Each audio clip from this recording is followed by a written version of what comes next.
hazelnut cream, and the other is peanut butter, and I have already like cut them into pieces so that it's easier for me since I have the microphone like this. So let me taste the chunky peanut butter.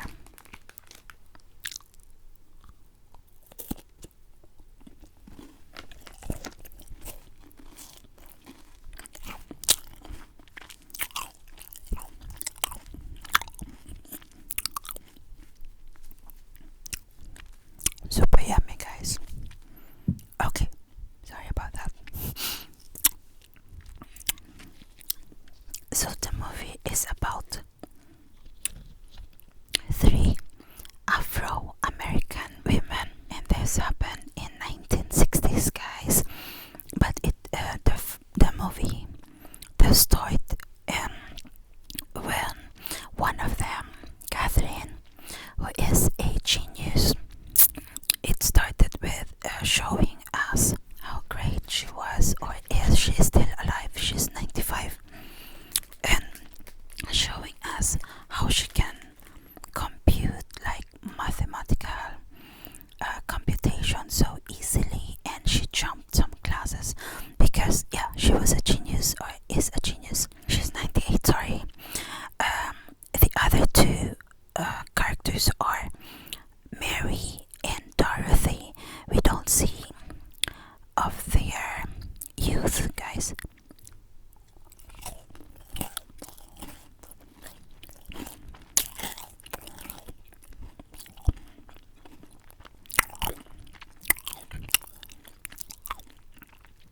Super yummy, my god. I just love peanut butter, my god. The 3 of them work in NASA, and this was it started in 1961, and they were working there, and they were called computers. And it's so funny to me because I'm thinking of the machine computer, but they were called like that because there were no small computers before. They got IBM machine, a big one, but it couldn't do a lot of what a normal laptop can do now. And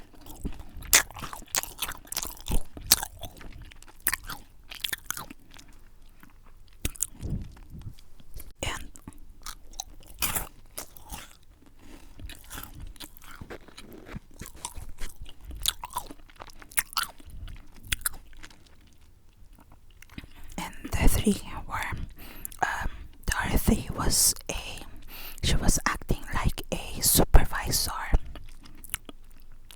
but she did not have the title and not the salary because she's Afro-American and she's a woman. Mary is really an engineer, but she had to go through classes, and it was difficult for her because although she has a bachelor, because she's a woman and an Afro-American,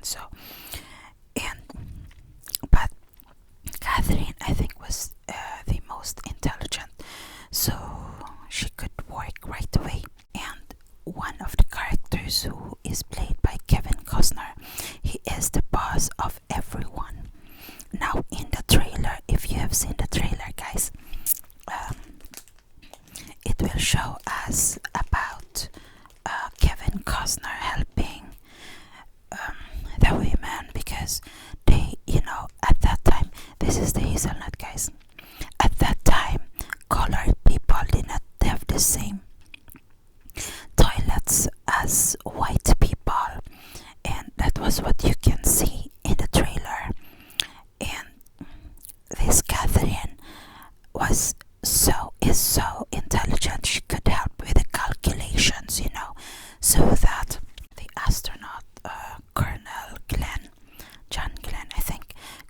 go to space, and it was a problem because they couldn't send him safely. But Catherine, the genius, mathematical genius, she helped in making the calculations so he could, fly to the space safely. Oh my god, it's melting.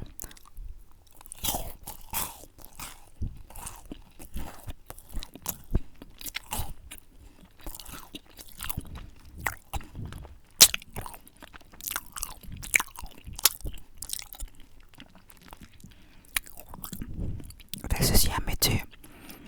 Hazelnut, but not as yummy as the peanut butter.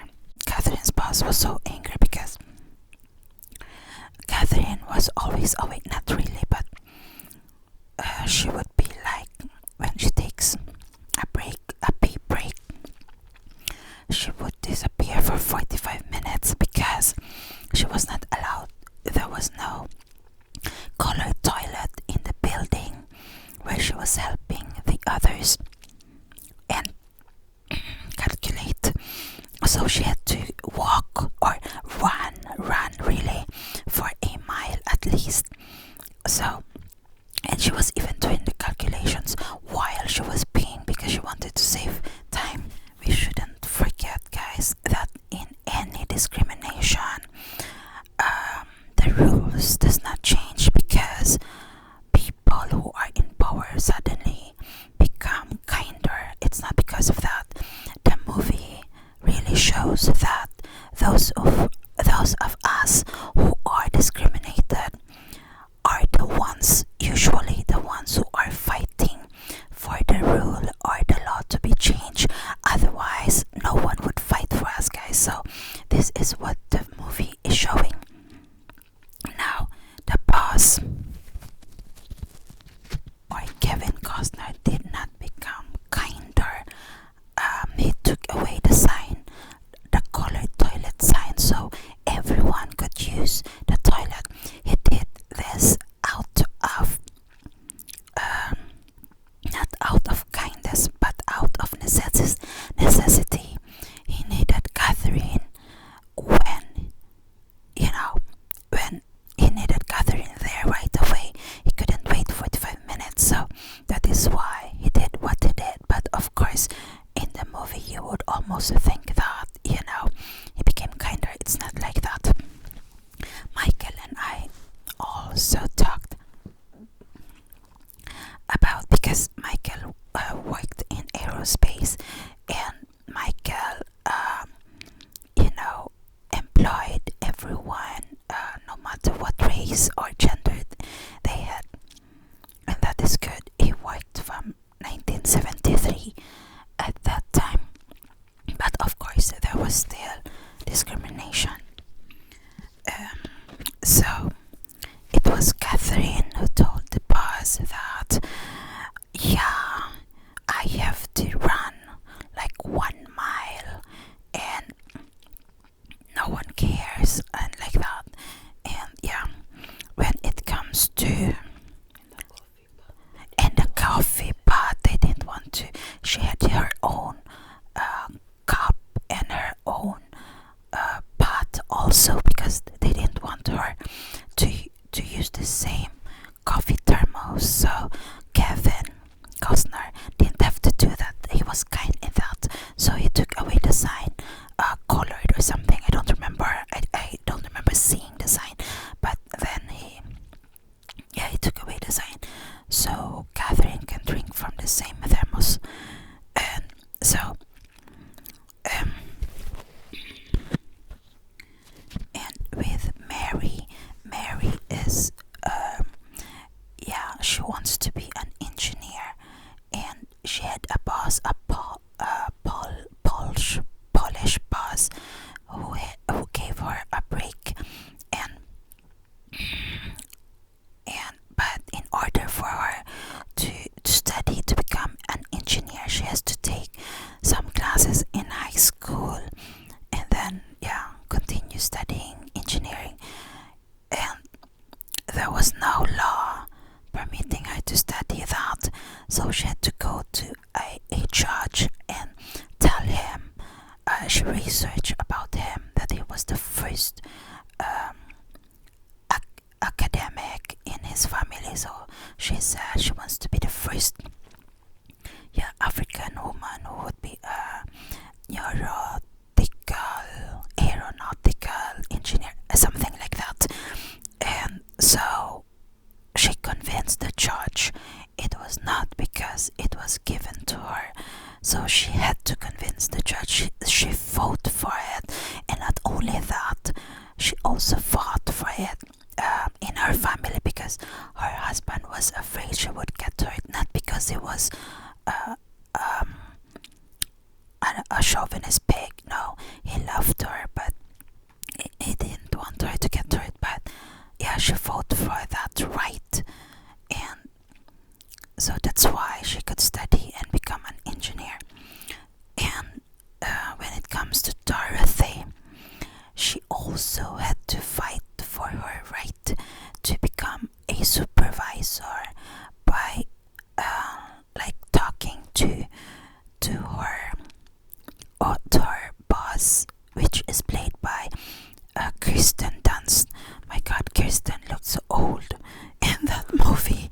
Oh my God. Okay, but it's okay. The video is not about that, but she looked even older than Catherine and Mary.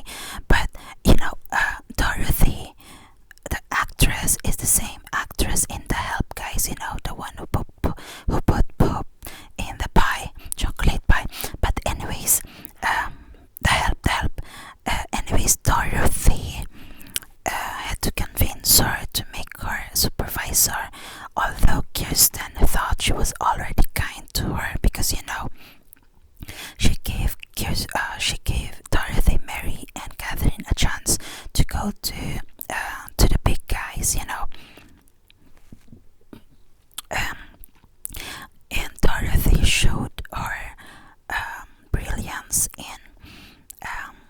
managing that big IBM machine. So she did not only prove, but you know, she did not only convince, but also she had to prove.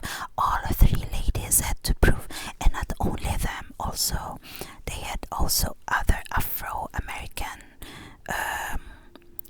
fellow girls with them. So, and it's a movie based on a true to life story, guys. So Catherine, what's her surname, love? Catherine is the only one who is alive. What? Johnson. Catherine Johnson. She's still alive. So she's the only one alive until now.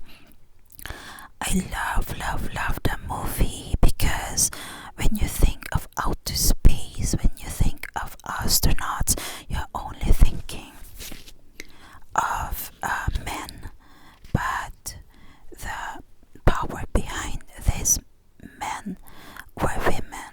So they really helped, otherwise they would have, you know, died. Also Catherine helped also with the first astronaut on the moon. She helped. I don't remember how she helped. I'm not a scientist, guys, okay? If Michael was here, he would be able to do a better review, I think. I don't remember. She also did calculations to go to Mars. To Mars also. It's not done. Yeah, it's not done yet. Okay. I really 98, and she's still working. My God, I love like true to life based movies. Like we are watching Scorpion, guys, and the main character Walter is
to subscribe